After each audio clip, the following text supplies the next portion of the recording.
Et on va terminer par le meilleur, avec le coup de cœur, qui sera remis par le président du jury du concours, Luc Broussy, qui nous a apporté une expertise précieuse lors de la sélection des dossiers. Nous appelons donc l'Office pour son projet concept L'éloge, en la personne de M. Angelot.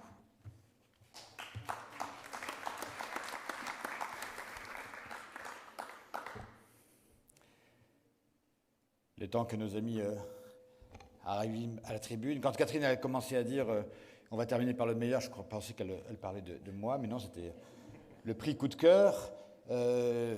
Donc bonjour à tous. Merci à l'USH de m'avoir choisi comme président cette année suite à la présidence de Michel Delaunay pour présider ce jury effectivement passionnant. S'ils l'ont fait, c'est peut-être pour deux raisons. La première, c'est que j'avais commis un rapport interministériel en 2013 où déjà on parlait évidemment de cette question de l'adaptation du logement et notamment du logement social au vieillissement. Puis la deuxième raison, c'est que depuis un an, Agnès Buzyn m'a confié la présidence de la filière Silver Economy et nous avons, il y a quelques jours à peine, fait un point presse d'ailleurs, puisque nous avons fait travailler les adhérents de notre filière sur l'adaptation des logements. On a ressorti, republié quelques propositions, pas forcément très nouvelles d'ailleurs, mais la répétition étant pédagogique, il faut le redire, parce que nos questions sont vraiment à l'interstice de deux ministères, et c'est souvent la position la plus dangereuse pour n'être ignorée de chacun des deux. Le ministère de la Santé ne s'occupe pas tellement de l'adaptation des logements, et le ministère du Logement a peut-être d'autres enjeux en ce moment. Donc du coup, il faut que les professionnels, les partenaires, ceux qui, comme aujourd'hui les caisses de retraite complémentaires, l'USH, les bailleurs sociaux, eh bien, mettent ce sujet en avant si on le veut, que ça devienne un véritable sujet de politique publique. Il fut un temps où j'ai été élu local, il n'y a pas si longtemps que ça, c'était il y a 2014, donc c'était il y a 5 ans. Je me rappellerai toujours sur un marché avoir vu une dame âgée, pas tellement âgée d'ailleurs, qui venait me voir avec le papier qu'elle venait de recevoir de son bailleur social, qui lui avait dit effectivement, madame, il n'y a pas de problème, vu l'état de votre santé de votre mari, pour changer la baignoire en douche. Évidemment, le moment venu, quand vous partirez, vous remettrez la baignoire. Bon. Je pense qu'un mot comme ça n'existerait plus aujourd'hui, ne serait plus possible, parce que tout le monde a été sensibilisé à la question de l'adaptation des logements au vieillissement, y compris les bailleurs sociaux, même si ce serait bien la seule profession où tout le monde est excellent. Donc il y a forcément une hétérogénéité. Mais il y a aussi une vraie émulation, et c'est ça qu'on a vu dans le jury que j'ai eu le plaisir de présider. C'est 38, je crois, projets.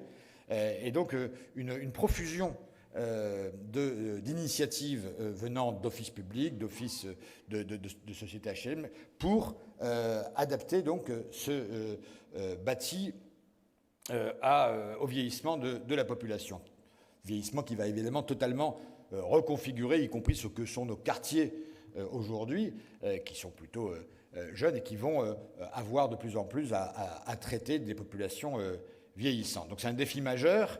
Et c'était assez réjouissant de voir à quel point eh bien, des bailleurs un peu partout sur le territoire tentaient d'initier des innovations. Parmi celles-ci, il y en a une qui est un peu à la mode, c'est d'essayer de trouver les alternatives au domicile stricto sensu et à l'EHPAD. Il faut toujours retenir ce chiffre qu'en France, en 2050, c'est-à-dire après-demain, 5 millions de personnes auront 85 ans et plus. Là, on ne parle pas des seniors, on ne parle pas des retraités, on parle des 85 ans et plus. Donc 5 millions de Français auront 85 ans et plus en 2050. Et sur ces 5 millions, 3 millions ne seront pas dépendants. Donc 3 millions de personnes très âgées, forcément un peu fragiles, mais qui ne sont pas dépendantes, donc qui n'ont pas leur place en EHPAD. Eh bien, on voit aujourd'hui, évidemment, fleurir partout sur le territoire des initiatives qui consistent à trouver des modalités de logement adaptées. Alors adapté, ça veut dire adapté dans l'urbanisme, ça veut dire adapté à l'intérieur pour qu'il soit adapté et accessible, ça veut dire aussi de plus en plus domotisé. C'est aussi la connexion avec le reste du monde, c'est-à-dire comment les réseaux sociaux, le lien social est maintenu dans ces logements. Et c'est un petit peu tous ces éléments qu'on a retrouvés dans l'expérience, les lodges montées par l'Office dans le Puy-de-Dôme. Et c'est pour cela que nous avons voulu lui décerner un coup de cœur. On aurait pu décerner 40 coups de cœur. Non, sur 38 dossiers, peut-être un peu moins, mais tous les dossiers qui nous sont arrivés étaient intéressants. Mais c'est vrai qu'on a voulu, peut-être parce que ce dossier concentrait les différents atouts que je viens de citer, on a voulu lui décerner à l'unanimité du jury ce prix coup de cœur que je vais leur remettre immédiatement. Ah oui, c'est vous. Mettez-vous là parce que oui, comme au Festival de Cannes.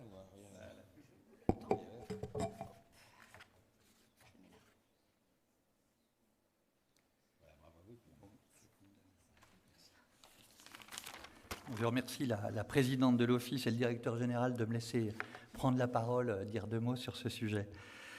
Donc, je remercie l'USH et le jury pour avoir sélectionné et primé notre projet Lodge. Le défi du vieillissement et du maintien à domicile des personnes âgées se pose de manière très forte dans le département et les territoires ruraux du Puy-de-Dôme, avec des situations d'isolement et d'inadaptation de l'offre de logement. Et Lodge, au-delà du concept, est d'abord une solution qui répond aux besoins d'un territoire, qui est construite avec les acteurs de proximité, que sont les communes, les CCAS, les associations d'aide à domicile et les services de l'action sociale territoriale du département. C'est ce qui fait sa valeur et qui la différencie des opérateurs traditionnels.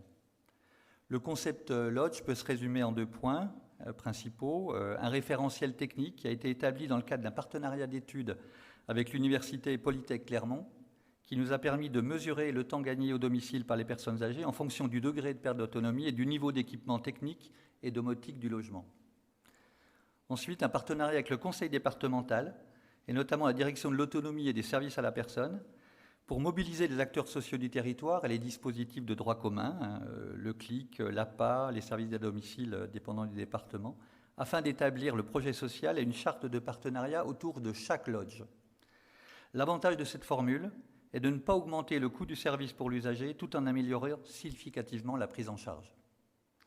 Cet habitat inclusif permet de rompre l'isolement, recréer du lien social et d'intégrer au cœur de la cité les personnes concernées. 3 lodges seront livrés fin 2019 et 3 nouveaux projets sont en cours. Lodge à l'Office, c'est une marque, une différenciation, donc une diversification de l'offre de logement et à vocation, bien sûr, à se développer. Merci.